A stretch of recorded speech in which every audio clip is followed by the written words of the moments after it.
Cuando hace poco más de 2 meses empezábamos a preparar esta sección, hicimos un listado de los primeros entrevistados que nos gustaría tener aquí, compartiendo con nosotros este momento, protagonistas de lo que es la cultura, la vida cotidiana de los cordobeses. En ese momento que preparamos el listado, nuestro entrevistado de hoy ya estaba en ese listado. Después hubo una serie de acontecimientos que por un momento nos hicieron retomar la decisión y decidimos sostener esa decisión de invitarlo, más allá de algunas situaciones que se dieron y que ustedes ahora van a entenderlo. Hola Pablo, ¿cómo te va? Bienvenido. ¿Qué decís? Luis, gracias por la invitación. No, gracias por aceptar vos la invitación a este espacio que, como decía, es bastante nuevo, ¿sí?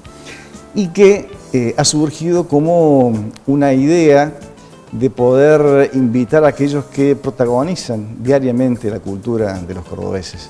Y en esto vos tenés bastante que ver. Bien, gracias, un gusto, la verdad. Vos no naciste en Córdoba. No, nací en Capital Federal. Bueno, ya no es más Capital Federal. Cuando nací era la Capital Federal, ahora es la ciudad de Buenos Aires, en Constitución. Viví toda mi infancia en Banfield y cuando terminé el servicio militar, que me tocó ser granadero de la Nación, se habían mudado primero mis abuelos a Córdoba y unos tíos, y mi viejo se quedó sin laburo y también vinieron para acá y no me quedó otra que venirme. Al principio bastante resistido porque todos mis amigos estaban allá y después me fui apropiando y encariñando y ya hace más de 30 años que vivo en Córdoba. ¿Y tu decisión de lanzarte en el camino del clown fue allá, en Buenos Aires, o fue acá? Perdón. La verdad que no. En realidad tuvo más que ver con mi tarea docente. Siendo docente, bueno, yo doy clase en la universidad, también en el Manuel Belgrano. En el Manuel Belgrano tengo alumnos que tienen 11, 12 y 13 años porque son los primeros años. Y a mí me parecía que aprender algunas técnicas de payaso podía ayudarme en las clases para trabajar con los alumnos. Cuando me metí en el mundo de los payasos me di cuenta que en realidad era un universo muchísimo más amplio y hay algo muy específico, que es que cada uno tiene su propio payaso. No es algo que uno construye, sino que es algo que uno tiene dentro. Y el payaso se caracteriza por aprender a reírse de uno mismo. Si vos ves todos los payasos, no hay payasos que se rían del público. Los verdaderos payasos generan empatía con el público riéndose de sí mismos. Y eso mismo también tiene un aspecto medio terapéutico, ¿no? Cuando uno puede reírse de aquello de lo que se ríen los demás a espaldas de uno puede afrontarlo de otra manera, y la verdad que para mí fue un mundo espectacular. Recomiendo a todo el mundo ir a ver payasos en Córdoba. Hay una cantidad de payasos muy buenos, muy importantes, y hay espectáculos de payasos para todas las edades, no encasillarlo en el circo para los niños, sino que es actividad para todo público. ¿Y cómo fue esto de utilizar las técnicas del clown en el dictado de clases, en la vinculación académica? Mira, tiene que ver con cómo generar una atención. Ya sabemos que desde que existen las tecnologías de la comunicación, la capacidad de atención de los estudiantes es bastante corta. Estar pendientes, digamos, generar una situación en la cual los alumnos están pendientes de eso que vas a hacer. Por ejemplo, congelarme y hacer una estatua, o generar una obsesión, por ejemplo, que la puerta esté siempre cerrada y que cada vez que la puerta se abre, generar una acción hace que los chicos se entusiasman. Es muy curioso que están pendientes de que ocurra alguna situación que haga aparecer el payaso. Y la verdad que a mí me resultó muchísimo y contentísimo porque efectivamente me sirvió para dar clases. Luego fui aprendiendo otras cosas más y los mismos alumnos ya después terminaba la hora de clase y me pedían que les enseñara alguno de esos trucos. ¿De qué das clases? ¿De qué materia? En la facultad, Política y Comunicación, soy comunicador social. En el Manuel Belgrano, Estrategias de Estudio. Esa es una materia que los chicos en general no les gusta mucho, pero con los años, cuando me los encuentro en Ciudad Universitaria, es una de esas materias que dicen qué bueno que tuve esa materia porque me sirvió mucho en la universidad. Y la verdad que trabajar con alumnos, la docencia tiene esa posibilidad de trabajar con seres humanos que te devuelven permanentemente. Uno pone un poquito y recibe muchísimo. Bueno, si hay algo que soy, es ser docente, creo yo, más allá de mi actividad sindical o ahora política. La verdad que ser profesor docente es algo que llevo desde siempre, y muchos años antes de ser profesor fui preceptor, o sea que mi vida en las escuelas tiene ya muchos años. ¿Y cómo se da ese paso, ese puente entre el dictar clase e involucrarte en lo que es el gremialismo docente? Mirá, yo vengo de una familia de clases medias bajas. Durante los 90 vivíamos una situación verdaderamente crítica. Estábamos desocupados, faltaba el mango para el Morphy y tuve la oportunidad de entrar a trabajar como preceptor en el Manuel Belgrano. Debe haber sido en el 92, 93. Y eran tal las carencias que teníamos, la composición del salario era muy mala, y no había sindicatos, porque los sindicatos universitarios son creación después de la recuperación de la democracia. La experiencia esa en Córdoba había fracasado porque fue una manera extraña de hacer sindicatos, porque había sindicato por facultad. Luego esos sindicatos se reunían en una federación y todos iban a parar a la CONADU, que era la confederación en ese momento. Con la Marcha Blanca y la hiperinflación a finales del alfonsinismo, ese sindicato virtualmente se desarmó y no quedó prácticamente nada, y nuestro salario se lo había comido la inflación y recibíamos muchas sumas en negro. La verdad que era bastante precario, si bien a mí me permitió salir de una exclusión importante, porque ya tener un trabajo en blanco te permite tener una obra social y acceder a la salud, que es muy importante, pero todos esos hechos me fueron llevando a organizarnos. Hubo una medida de fuerza que tomó el Pellegrini en Buenos Aires, y también debo agradecerle a Delia Ferreira, que era la directora. Con su teléfono y desde su oficina tomamos contacto con aquellos compañeros, y a partir de ahí surgió la necesidad de tener un sindicato, así que soy fundador de ADIUC, que es uno de los fundadores, e integré la primer conducción. Estuve 6 o 7 años, de una experiencia realmente muy linda, en un tiempo muy duro, ¿no? De privatizaciones, cuando nos quitaron la jubilación y vinieron las AFJP. La verdad que fueron años muy duros, pero viste cómo son esos trabajos. Esos años duros también te permiten una solidaridad entre los compañeros de trabajo que marca mucha diferencia. Cuando uno tiene trabajo, puede desarrollar lazos solidarios con otros, y recuerdo con mucho cariño a los compañeros de esos años porque fue muy importante, ¿no? Y de ahí que nos quedó además el sindicato, que hoy es un sindicato muy importante en Córdoba. El trabajo docente en sus distintos niveles, digamos, no solo universitarios, sino también en las escuelas primarias, secundarias, tiene esa particularidad de los últimos 30, 40 años, estar en una permanente disputa, justamente porque las condiciones laborales, como bien lo describías vos en la década del 90 y aún antes, nunca terminan de ser aquellas que demanda la actividad y que demanda la dignidad de un trabajador, ¿no?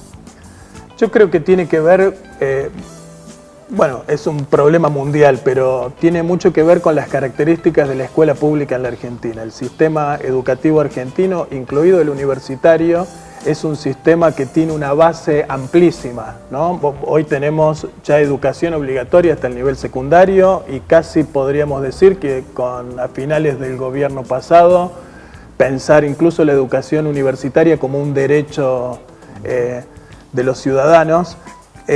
Eso significa que hay que destinar partidas presupuestarias que son verdaderamente importantes desde el punto de vista presupuestario. Cuando vienen gobiernos neoliberales, uno de los lugares a recortar siempre es salud y educación. Sostener un sistema educativo importante, gratuito como el de la Argentina, insume verdaderamente muchos recursos. Yo recuerdo esos años con el gobierno de la Rúa, para poner un punto de comparación, el presupuesto educativo era del 2% y entre el 6 y el 7% se destinaba al pago de la deuda externa. Eso se fue revirtiendo en los últimos años y hoy el presupuesto educativo es de casi el 7%, y hasta el gobierno anterior lo que se destinaba a pago de la deuda externa era el 2%. O sea que tiene que ver ahí con decisiones políticas que son muy importantes, porque efectivamente un sistema educativo, lo repito, de la calidad del argentino, porque comparativamente en la región el sistema educativo argentino es de muy buen nivel, requiere de mucho presupuesto, y cuando vienen los ajustadores, educación es uno de los primeros que paga.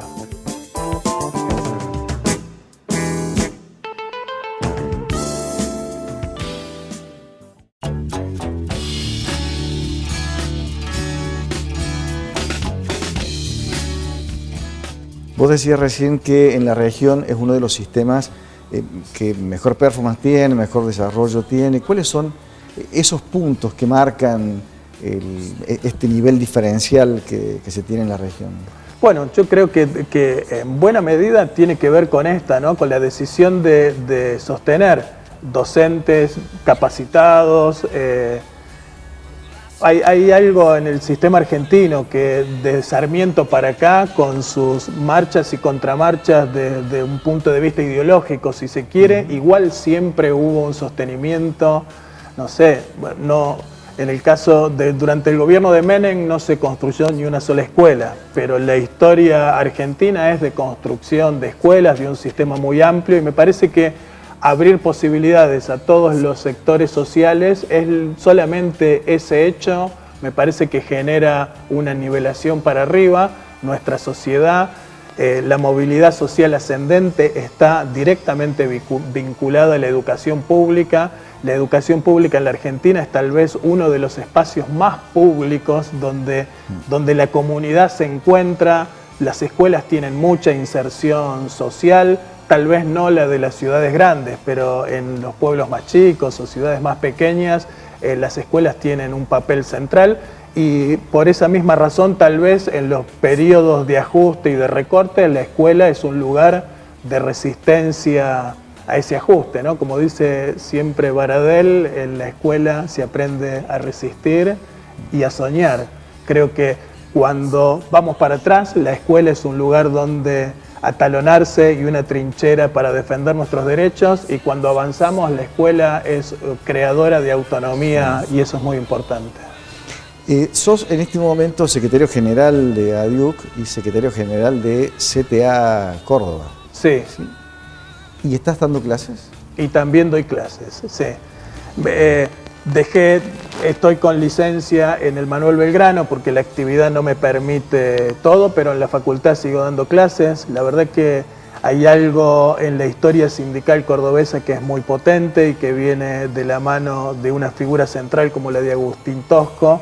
Él sostenía que los dirigentes sindicales no podían estar alejados de la realidad que vivían los trabajadores que ellos representaban, y él, en la medida de sus posibilidades también, 1 o 2 días a la semana iba a su puesto de trabajo a laburar, y a mí me parece que es un aspecto central porque achica esa distancia que suele haber entre los dirigentes y la base social, y me parece que ser parte, tener los mismos problemas cuando no tenés lugar para horarios de consulta, o cuando el aula es un aula masiva y tenés más alumnos de los que se puede tener, que ese rigor de la realidad cotidiana en la que se trabaja lo sufran o lo padezcan o lo vivan los dirigentes sindicales, me parece que es una clave, y al mismo tiempo devuelve eso una representación que se vuelve más poderosa, me parece. Recién parafraseabas a Baradel diciendo que en la escuela se resiste o se sueña, ¿no? Hoy estamos resistiendo o estamos soñando. Yo creo que simultáneamente las dos cosas. Este es un periodo un poco extraño para el que, porque venimos de unos años, pongo un ejemplo clarito en la universidad. Estos años nosotros logramos que nuestro salario se blanqueara por completo, es decir, no recibimos sumas en negro. Conseguimos un convenio colectivo de trabajo que establece un piso de derechos muy amplio cuando los docentes universitarios no los tenían, y cualquiera que le haya tocado trabajar en una universidad privada puede saber con claridad cuál es la diferencia en el estatus de derechos que tiene un trabajador en uno y otro lugar. Y al mismo tiempo también recuperamos la jubilación que teníamos los universitarios, que es del 82% móvil. Esa era una conquista que habíamos perdido en los años del menemismo y que recuperamos estos años.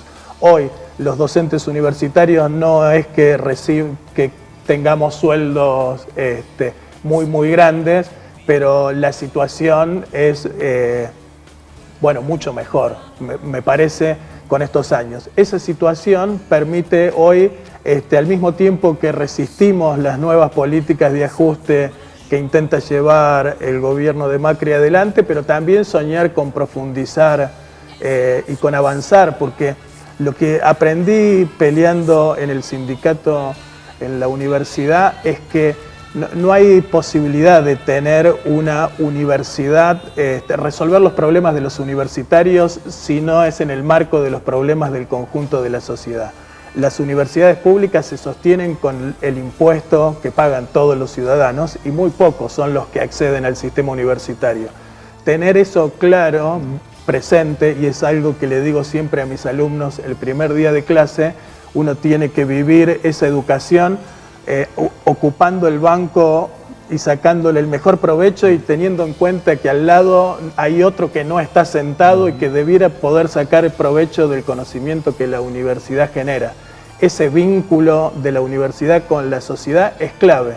Cuando defendemos la educación pública, toda la sociedad se pone del lado de los maestros y de los docentes, porque efectivamente en la educación hay algo que trasciende lo que ocurre en el aula y llega al conjunto de la sociedad. ¿Qué sueño hay atrás de esta decisión de aceptar una candidatura a diputado nacional? Y es un desafío.